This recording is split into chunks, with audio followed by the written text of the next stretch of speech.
we will continue our Indian philosophy part. So we have seen in general like कि Indian philosophy में क्या क्या चीज़ें होती हैं along with पुरुषार्थ and everything. Then we have seen little bit about Buddhism. ठीक है कि क्या cardinal things हैं that we can quote in our answer and we can relate with the contemporary examples. Then अगर हम जैनिज़्म की बात करें फ़िलोसफिकली, तो अगर आप देखें इसमें त्रिरत्नास की बात करी जाती है। ठीक है, जैसे बुद्धिज़्म में 4 नोबल ट्रुथ्स होते हैं, इसमें त्रिरत्नास होते हैं, ट्राइटनी ऑफ जैनिज़्म कह सकते हैं, जिसमें कहते हैं कि राइट विजन। ठीक है, पहले तो आप देखो सही, because if you will see correct या सही चीज़, तभी आप उस पर कंटेम्पलेट या थिंक कर पाओगे। तो right vision, right knowledge and right action. ठीक है, आप हम इसको बहुत ऐसे समझ सकते हैं, आपके सामने कोई बुक है मान लीजिए, तो अगर आपका विजन ठीक है तभी आप उसको पढ़ के नॉलेज गेन करोगे, तभी आप एक्शन ले ये मैं याद करने का भी एक तरीका बता रही हूँ। You have a book in front of you, अगर विजन ठीक है तभी पढ़ पाओगे उस बुक को, नॉलेज गेन कर पाओगे, and then you can act in that manner, तभी आप एग्जाम लिख पाओगे। राइट, ऐसे याद कर सकते हैं, right vision, right knowledge, right action. So ये 3 रत्नास हैं जैनिज़्म के। ठीक है, उसके बाद में जैनिज़्म में 5 वोज हैं, विच इज़ अहिंसा, ठीक है, सत्य मतलब सत्य बोलना है, एंड अस्तेय, अस्तेय मतलब नॉन स्टीलिंग। ये तीनों तो बिल्कुल बुद्धिज़्म की तरह ही हैं, अहिंसा नॉन वायलेंस, सत्य ट्रुथ, एंड अस्तेय मतलब नॉन स्टीलिंग। देन इसमें चौथा है अपरिग्रह, which is no concentration of property.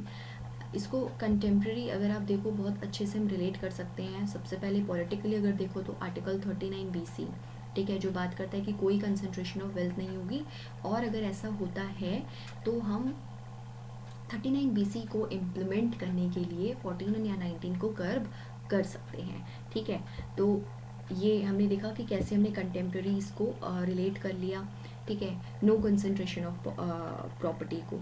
अभी देखें लैंड रिफॉर्म्स हैं, ठीक है, उसमें भी जो कंसेप्ट आता है वो यही आता है कि कोई कंसंट्रेशन ऑफ पॉवर्टी ना हो। फिर अगर आप देखो इसको हम रॉल्स के कंसेप्ट से भी देख सकते हैं, जैसे मैंने बताया था ना कि वेल ऑफ इग्नोरेंस अगर हम लगाएंगे तो हम अपने वो वाली कंडीशंस चूज़ करेंगे जो कि सबसे ज़्यादा डिसएडवांटेज सेक्शन के लिए प्रॉफिटेबल होगी। ठीक है, तो उसमें हम ये चाहेंगे ऑब्वियसली कि कोई भी कंसंट्रेशन ऑफ वेल्थ ना हो। See the thing is that how we can easily relate these things with the present examples. Fine, lastly ब्रह्मचर्य, which is like celibacy and chastity. तो ये जो पॉइंट है ये एक्चुअली बुद्धिज़्म में तो बिल्कुल नहीं होता है। एक चीज़ बहुत इंपॉर्टेंट है, बुद्धिज़्म ने हमेशा ही एक मॉडरेट पाथ की बात की है, वो कभी भी एक्सट्रीम्स में नहीं गया है।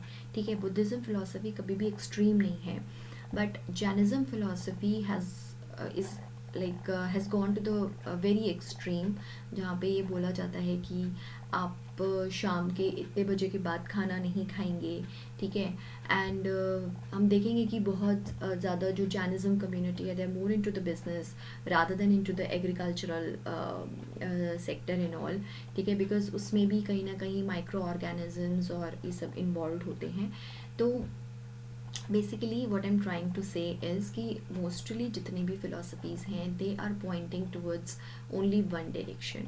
ठीक है, बुद्धिज़्म ने जहाँ पे बात की है कि कैसे सैल्वेशन मिल सकता है डिज़ायर से मुक्ति पाकर, वहीं पे जैनिज़्म कहता है कि आप ब्रह्मचर्य का रास्ता अपना लीजिए।